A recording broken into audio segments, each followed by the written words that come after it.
For decades, the world watched in a state of collective bewilderment as the most famous man on the planet seemingly morphed before our very eyes.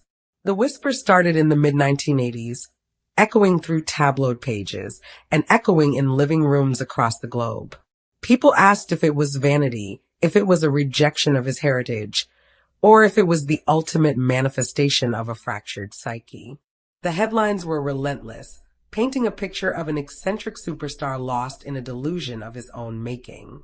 But hidden beneath the sensationalism, buried deep within the microscopic building blocks of the king of pop, lay a completely different story. It was a secret written not in tabloid ink, but in the complex language of human biology. Today, we are pulling back the curtain on the medical and scientific truths that were hiding in Michael Jackson's DNA all along. The reality of his genetic makeup, confirmed by dermatologists, genetic experts, and ultimately the most scrutinized autopsy in Hollywood history, reveals a truth far more tragic and far more human than the paparazzi ever wanted you to believe. If you thought you knew the real reason behind the iconic glove, the umbrellas, and the shifting complexion, prepare to have everything you thought you knew completely shattered. Welcome back to the channel, everyone.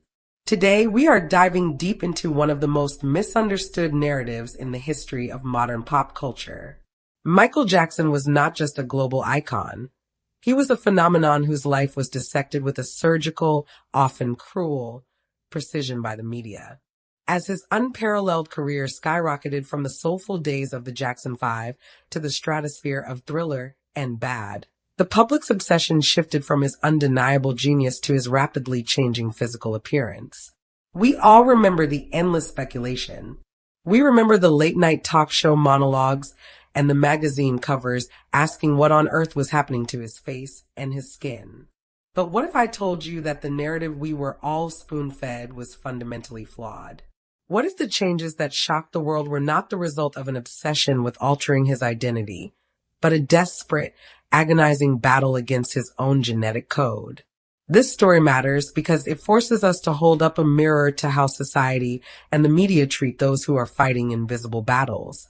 In this video, we are going to explore the scientific facts, the medical records, and the genetic truths that govern Michael Jackson's life. We will uncover the relentless autoimmune conditions that ravaged his body, the psychological toll of fighting a war against his own DNA while standing under the brightest spotlight imaginable, and the undeniable scientific proof that vindicated him only after it was too late.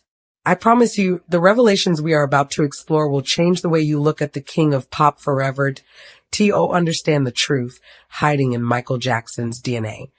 We have to go back to the era when he was virtually universally beloved, a time when his physical appearance first began to slowly, almost imperceptibly, shift.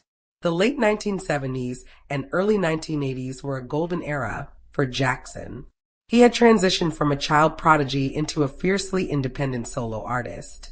Off the Wall had broken records, and Thriller was on its way to becoming the biggest selling album in the history of recorded music.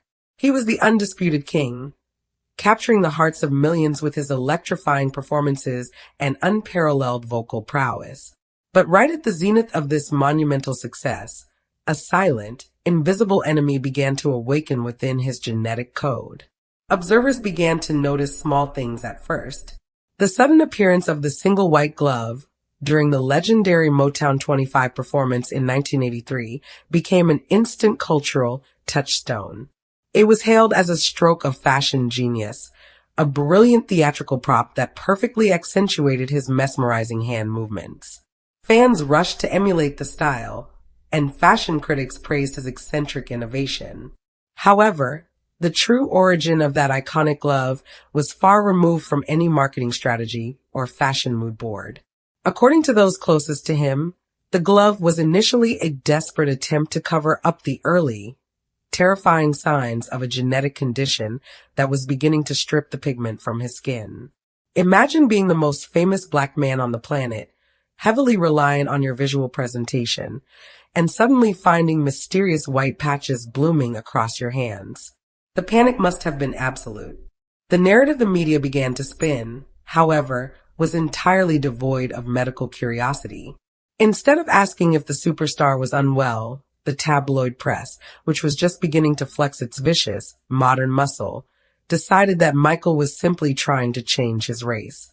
They dubbed him with cruel monologues and relentless speculation, creating a caricature out of a man who was quietly enduring a biological rebellion. This gap between the public perception of a vain, eccentric superstar and the private reality of a terrified young man dealing with a genetic lottery he never asked for laid the groundwork for decades of misunderstanding. But that is only part of the story. The truth of what was actually happening on a cellular level was far more complicated, and it involved a dual diagnosis that would haunt him for the rest of his life. The Jackson family tree is a complex tapestry of extraordinary musical talent and relentless ambition, but like all human lineages, it also carries the silent codes of hereditary health conditions. For Michael, his genetic inheritance included predispositions that would eventually manifest in deeply traumatic ways. By the mid-1980s, the white patches that had begun on his hands started spreading to his face and other parts of his body. It was around this time that he sought the help of specialized dermatologists, leading to a diagnosis that would forever alter the trajectory of his life, vitiligo. Behind the heavily guarded gates of Neverland Ranch, a daily, agonizing routine was taking place. The extreme measures Michael Jackson had to take to manage his genetic conditions dictated almost every aspect of his private life. As the vitiligo spread, creating a patchwork of dark and light skin that was impossible to cover with standard makeup, his medical team presented him with a drastic option. When the depigmentation covers a significant portion of the body, dermatologists often recommend a process called depigmentation therapy. This involves using strong topical creams, specifically a chemical called monobenzyl ether of hydroquinone, or Benikin, to remove the remaining pigment from the normal skin, creating a uniform, pale appearance. This was not a cosmetic choice born out of a desire to look white. It was a recognized medical treatment for severe, widespread vitiligo. The process is permanent, uncomfortable, and leaves the skin incredibly vulnerable. Behind closed doors, Michael spent hours applying specialized, heavy theatrical makeup to try and blend the patches before eventually submitting to the depigmentation process. His longtime makeup artist, Karen Fay, has spoken extensively about the tears and the frustration that went into trying to maintain a consistent appearance for the cameras. Simultaneously, he was undergoing treatments for lupus, which included steroid injections directly into his scalp to combat the scarring alopecia the disease was causing. The severe burns he suffered during the infamous 1984 Pepsi commercial shoot only exacerbated his skin issues, triggering further lupus flare-ups and introducing an excruciating level of physical pain that required heavy pain management. The isolation grew deeper. He became a nocturnal figure, avoiding the harsh daylight that inflamed his lupus and threatened his newly depigmented skin. Because what happened next surprised even longtime fans, who had no idea of the physical agony he was enduring. The umbrellas, the wide-brimmed hats, the surgical masks, these were not just the eccentricities of a wealthy recluse. They were medical shields. Yet, the tabloids spun these survival mechanisms as proof of his madness. The narrative of the freak show was far more profitable than the reality of a chronic illness. The psychological toll of having his medical coping mechanisms turned into global punchlines drove him further into seclusion. He was a prisoner in his own body, fighting a disease that erased his reflection, while simultaneously fighting a media machine that sought to erase his humanity. The turning point in this decades-long public misunderstanding arrived on February 10th, 1993. Michael Jackson, who had not given a major, unscripted television interview in over a decade, invited Oprah Winfrey to his Neverland Ranch for a live broadcast that would be watched by over 90 million people. The pressure was unimaginable. The rumors about his changing appearance, his changing facial structure, and his lifestyle had reached a fever pitch. He knew he had to address the elephant in the room. During the interview, Oprah, known for her direct approach, asked him point-blank about the drastic lightening of his skin. The vulnerability in Michael's voice during this moment remains palpable today. He looked directly at the camera and revealed, for the first time publicly, that he suffered from a skin disorder that destroyed the pigmentation of his skin. He stated emphatically, "It is something I cannot help." He expressed his deep hurt over the relentless accusations that he didn't want to be who he was, affirming his pride in his race and his heritage. He explained that the condition ran in his family, bringing the invisible enemy hiding in his DNA into the harsh light of public scrutiny. This should have been a moment of global empathy. It should have been the moment the joke stopped and the understanding began. But the reaction was bitterly divided. While many fans felt a deep wave of sympathy, a massive segment of the media and the public simply refused to believe him. The narrative of the self-hating pop star was too deeply ingrained. Talk show hosts accused him of making the disease up to cover for a chemical bleaching addiction. Medical experts were paraded on television to debate the validity of his claims, often without ever having examined him. The quiet validation from the scientific and dermatological communities, who confirmed that vitiligo behaves exactly as Michael described, and that depigmentation is a standard treatment for severe cases, was drowned out by the roar of tabloid sensationalism. The Oprah interview, meant to be a moment of liberation, instead became a testament to the fact that for Michael Jackson, the truth was rarely enough to satisfy a public hungry for a scandal. The turning point proved that society was more comfortable with a compelling lie than a complex medical truth. What the public didn't realize was that the emotional fallout from this disbelief would set the stage for an even darker chapter in his life. The turning point in this decades-long public misunderstanding arrived on February 10th, 1993. Michael Jackson, who had not given a major, unscripted television interview in over a decade, invited Oprah Winfrey to his Neverland Ranch for a live broadcast that would be watched by over 90 million people. The pressure was unimaginable.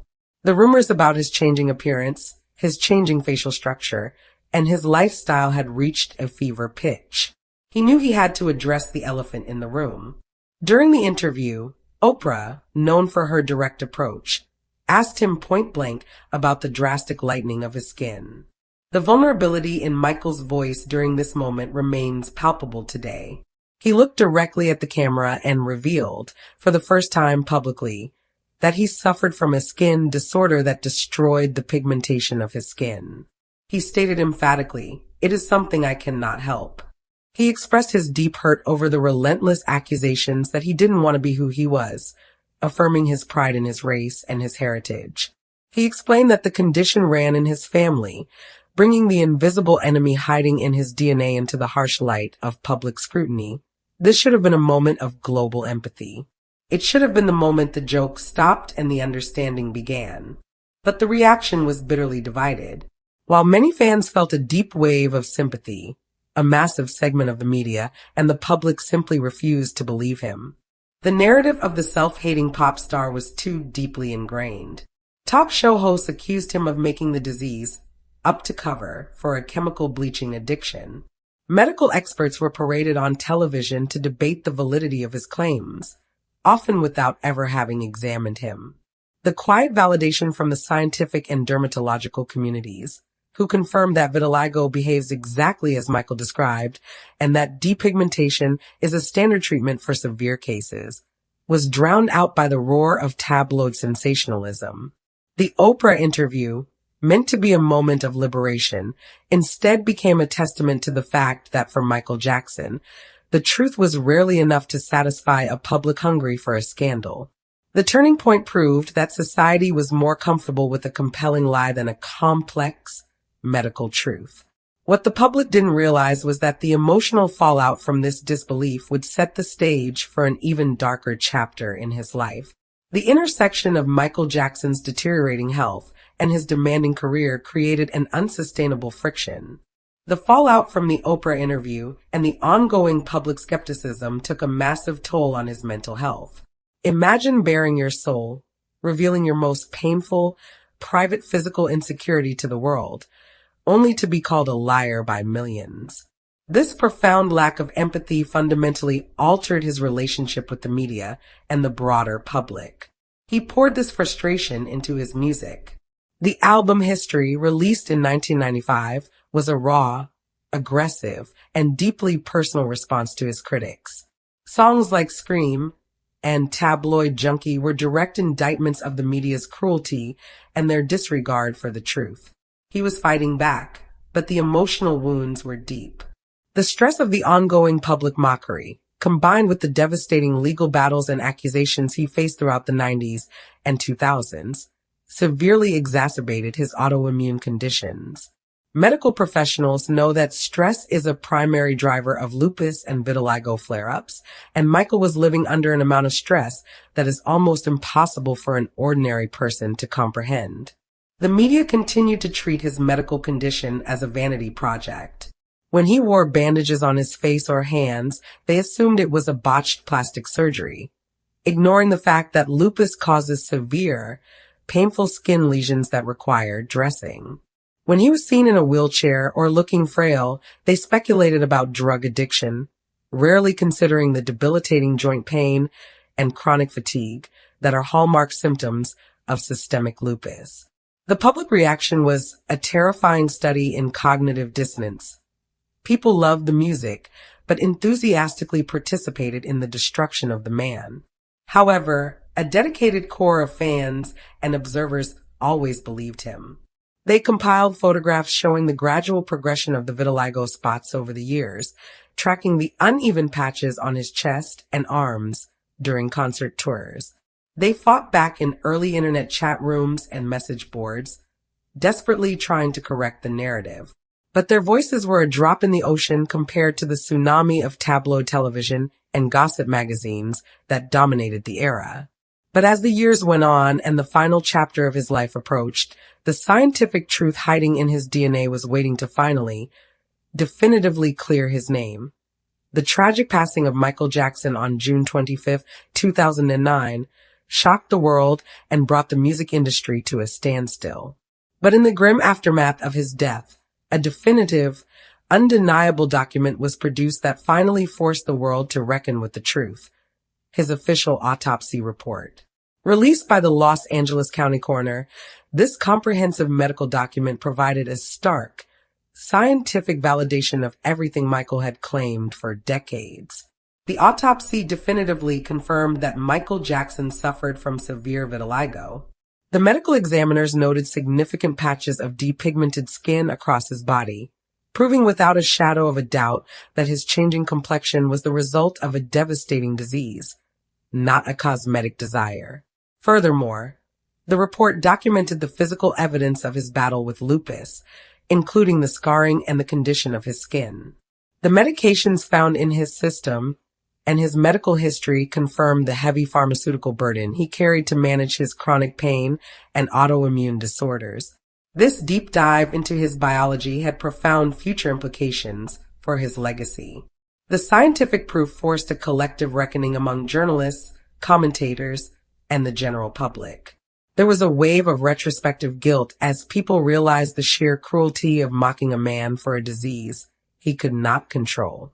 It highlighted the dangerous power of the tabloid media to craft a false reality that can overshadow undeniable facts. Furthermore, the discussion surrounding his DNA extended into the intense public fascination with his lineage, specifically regarding his 3 children, Prince, Paris, and BG. For years, the media relentlessly scrutinized their appearances, debating their paternity with a shocking lack of boundaries. However, as Paris and Prince have grown older, observers and medical professionals have noted that Prince Jackson has displayed signs of vitiligo, further cementing the genetic reality of Michael's condition and passing down the undeniable truth of his biological heritage. The scientific validation of his DNA did not just clear his name regarding his appearance, it reframed his entire existence. It revealed him not as a bizarre caricature, but as a deeply human figure who achieved unparalleled artistic greatness while silently battling a physical condition that was slowly erasing his reflection. The future implications of this story serve as a permanent warning to the entertainment industry about the ethics of celebrity journalism and the fundamental right to medical privacy. As we look back at the life and the ultimate scientific revelation surrounding Michael Jackson, we are left with a profoundly emotional narrative of endurance, The truth that was hiding in his DNA all along was not a sinister secret, but a tragic vulnerability. His genes contain the blueprint for both his extraordinary, generation-defining talent and his immense, debilitating suffering. The final revelations teach us about the extraordinary resilience required to be Michael Jackson. Every time he stepped onto a stage, executed a flawless moonwalk, or hit a perfect vocal note, he was doing so while his body was waging an internal war against itself. He performed through the pain of lupus and faced the glaring lights of the world while enduring the emotional devastation of vitiligo. He gave the world his energy, his art, and his soul, while the world responded by dissecting his physical form and turning his illness into a punchline. The tragedy is that the definitive scientific proof of his truth arrived only after his voice had been permanently silenced. The autopsy report stands as a cold, clinical vindication, a final piece of paper that proves the king of pop was telling the truth all along. It forces us to confront our own complicity in consuming tabloid lies and reminds us that behind every sensational headline is a human being fighting battles we know nothing about, that we have journeyed through the rumors, the medical files, and the undeniable scientific truths that define Michael Jackson's private reality. The story of what was hiding in his DNA is a heartbreaking reminder of the fragility of the human condition and the crushing weight of global fame. It is a story that proves science and biology will eventually outlast speculation and gossip. Michael Jackson's legacy is forever cemented by his unparalleled musical genius, but his legacy must also include the truth of his profound physical struggle. He was a man who brought color and light into the lives of billions, even as his own biology was slowly taking it away from him. Thank you for joining us on this deep dive into the truth.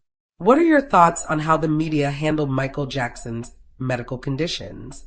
Let us know in the comments below. Don't forget to like, subscribe, and hit that notification bell so you never miss out on the real stories behind Hollywood's biggest legends. Until next time, remember to look beyond the headlines. Take care, everyone.